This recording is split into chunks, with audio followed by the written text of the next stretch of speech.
everyone, Coach Katie here. So I help people optimize their brain, optimize their body so they can optimize their life.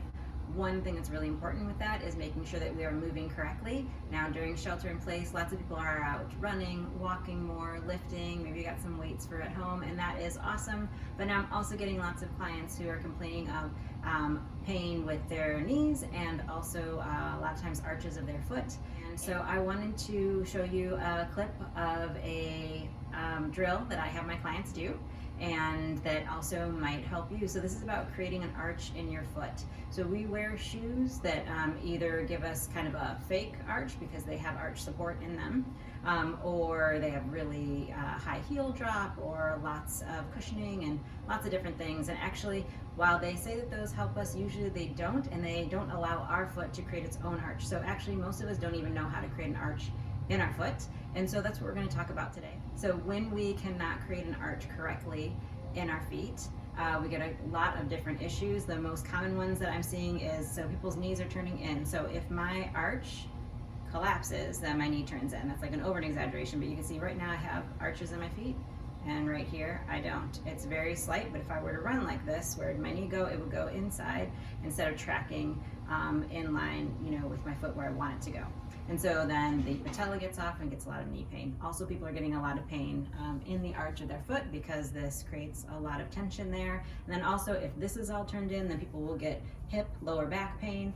So your first step is to make sure that you know how to create an arch, and this will help you do that. So remember, your feet are going to be directly under your hips, and you're going to screw your feet into the ground and create this arch in your foot. Your knees are slightly bent. Make sure you don't lock them out, okay? So they're slightly bent. Now, first thing with this kind of screw your feet into the ground, it is a little confusing, and one of the things we tend to do when we're first learning this is to grab with all of our toes, usually because actually we don't have enough big toe mobility to be able to do this in the total correct position. We just are going to work on the 3 points of contact for this. So hopefully the bottom of my foot's not too dirty, but okay. 3 points of contact are really the big toe, and then over here, and then your heel, okay? So really these toes should not be grabbing the ground very much. This is really difficult. I've been practicing this a lot and it's still really difficult for me. So what you wanna think of is when you place your feet, you want to try and place your big toe. See how I want to like bend those toes so bad down. You want to place your big toe separate from your other ones and then kind of lay your foot down. 3 points of contact, right? Big toe here. This is your second one and heel is your third. And then you just kind of let those rest of the toes sit on the ground. And you want to try to do that with the other side. My one foot's better than the other. So then once you get in that position, what you're going to practice is you're going to squeeze your quads and your glutes and everything, screw your feet into the ground, make that arch, and then let it go.